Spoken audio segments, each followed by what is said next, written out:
Bismillahir Rahmanir Rahim. In the name of Allah, most gracious, most merciful. We were talking about the importance of marriage in Islam. And we said that Islam has emphasized on this issue. We have a very important saying of the Holy Prophet of Islam, Prophet Muhammad sallallahu alayhi wa sallam, who says that La rahbaniyata fil Islam. There is no monasticism in Islam.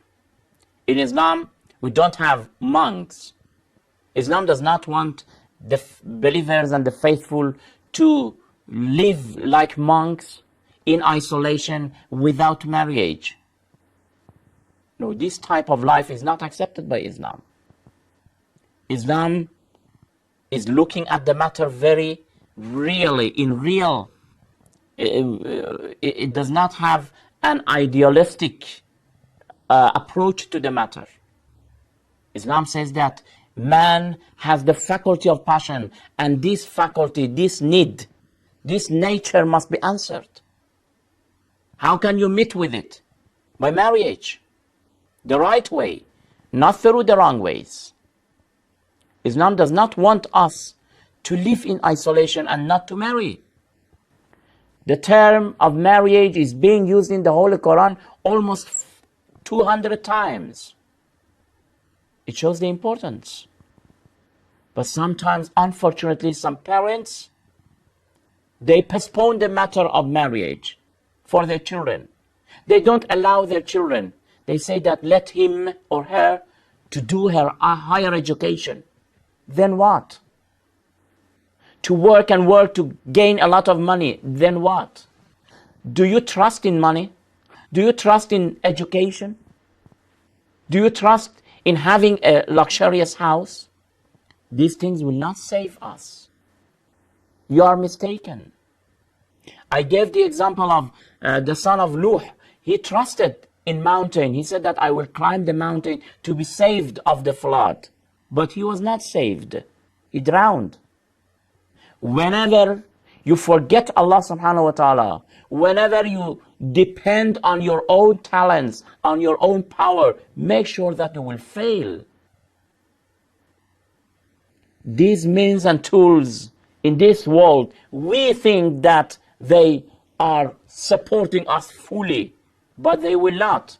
In the very day that we need them, they will not support us if Allah does not will. They saw, you know the story of Prophet Yusuf alayhi salatu wasalam. Prophet Yusuf or Joseph had 11 brothers. And one day they saw him laughing. Why you are laughing? At what? He said that when I was very young and I looked at my brothers, I found myself very strong. I relied on them. And I had a kind of pride that how many brothers I have, they are all powerful. But Allah subhanahu wa ta'ala showed me that the very thing that I am relying on them, they can damage me. They can destroy me. They can hurt me, and they hurt. The very brothers that I relied on them. You mustn't rely on these issues.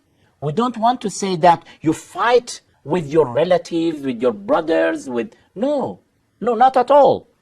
Please, try to get the matter properly. What we are saying that we say, all these things can be helpful. Your parents, your brothers, your money, your position, but not 100%. You should trust in Allah subhanahu wa ta'ala. Because there is no will above the will of Allah. If He wills, that is very important. So, what we are advising the parents is that the parents should encourage their children to marry very soon. They mustn't postpone it. They can continue their education after the marriage. Because marriage has a time. If you postpone it, if you delay, it will become harder and harder. It will be more difficult for them to marry again.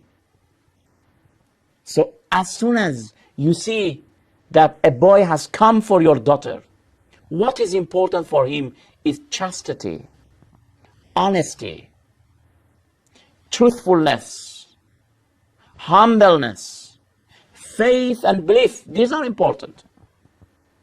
Whether he is a rich boy or a poor, it is not very important.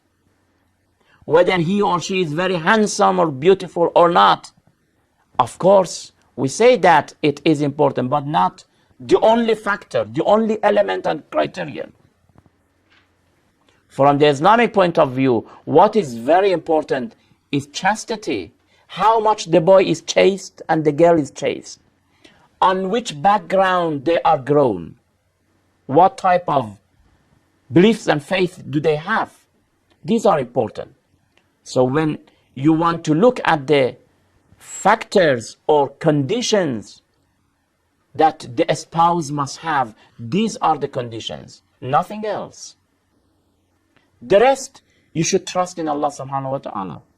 You do your inquiries, you do your consultation, but the rest, you put your trust in Allah subhanahu wa ta'ala. وَعَلَى اللَّهِ فَلْيَتَوَكَّلِ الْمُؤْمِنُونَ.